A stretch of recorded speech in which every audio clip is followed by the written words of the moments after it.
Arrivé dans l'appartement de Sophie, au 7 rue de Bourgogne, j'ai regardé instinctivement à l'extérieur.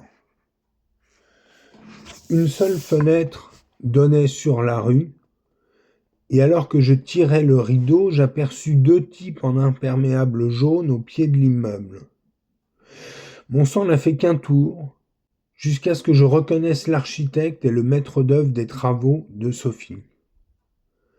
J'ai tiré à nouveau le rideau et alors que je m'apprêtais à découvrir cette nouvelle missive extraordinaire, mon portable s'est mis à sonner. C'était Mélanie Anne Segap. « Allô, Gérard ? » ?»« Oui, bonjour Mélanie. Je suis dans la boutique avec Sophie et nous venons de te voir passer dans la rue. Veux-tu que je te rende la lettre ? » ?»« Ah oui, je suis rentré plus tôt. Je descends, merci. À tout de suite. » En descendant les escaliers, j'ai croisé la voisine du matin de l'autre jour. Elle ne travaillait presque jamais et était du genre à tout connaître de ce qui se passait dans l'immeuble puisqu'elle assistait aux sempiternelles réunions de copropriétaires. Elle me dit bonjour d'une manière glaciale et je lui répondis par le même geste incompréhensible de l'autre jour. Elle se figea un instant, se renfrogna et poursuivit son ascension des escaliers sans rien dire.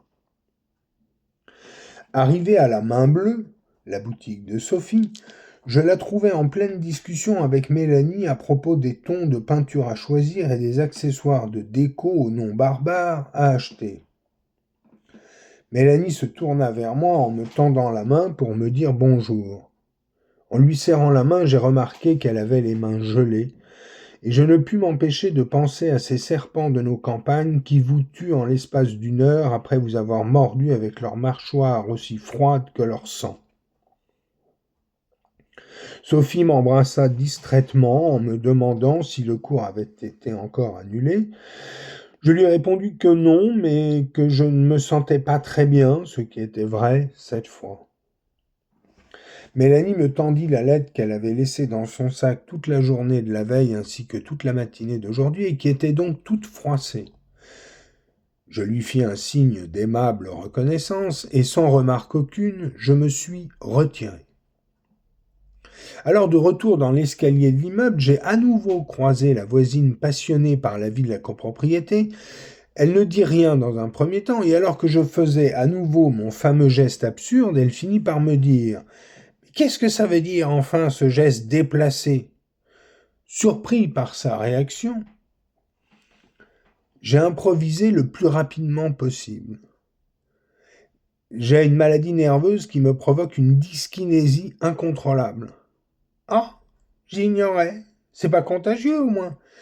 J'ai eu envie de lui dire que ça l'était, mais pour ne pas aggraver la situation de Sophie dans cet immeuble qui tolérait déjà mal la présence d'une boutique à son rez-de-chaussée, j'ai simplement répondu « Non, ce n'est pas contagieux, mais je risque de finir en petite voiture. »« Oh, désolé. » Après lui avoir refait mon geste désordonné, je l'ai salué, et je l'ai entendu marmonner « Pauvre garçon », alors qu'elle poursuivait sa quête d'anomalies dans l'immeuble.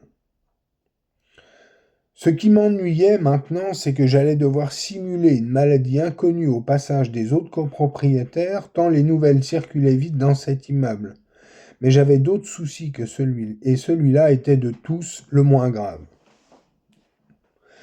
Une fois la porte de l'appartement fermée, je me suis dirigé dans le séjour afin de m'installer confortablement dans le canapé. Je ne pris pas le temps de me confectionner un café ou quelque autre boisson chaude, car j'avais hâte de découvrir le contenu de cette nouvelle missive de mes mystérieux amis. La lettre commençait de la manière suivante. Monsieur, nous posons notre joug sur votre noble poitrine. Je dois vous dire que nous sommes assez déçus par le résultat de notre expérience puisque vous venez de nous compromettre en diffusant aussitôt et par la plus grande inattention notre correspondance au service secret de votre pays. Nous souhaitons être bien clairs avec vous. Si vous voulez que cette correspondance se poursuive, il va falloir rester discret et encore le terme discret est faible face au secret qu'impose notre relation épistolaire. Nous avons conscience que vous ne percevez pas le sens de cette expérience et nous ne vous demandons pas de la comprendre. Vous allez au-devant de gros problèmes si vous ne respectez pas cette règle et nous nous en excusons. Votre civilisation est corrompue et dégénérescente. Il faudrait remodeler vos structures mentales sur des siècles pour annihiler la barbarie de vos semblables. Votre niveau de conscience cosmique est très faible et vous représentez même un danger pour l'équilibre de l'univers.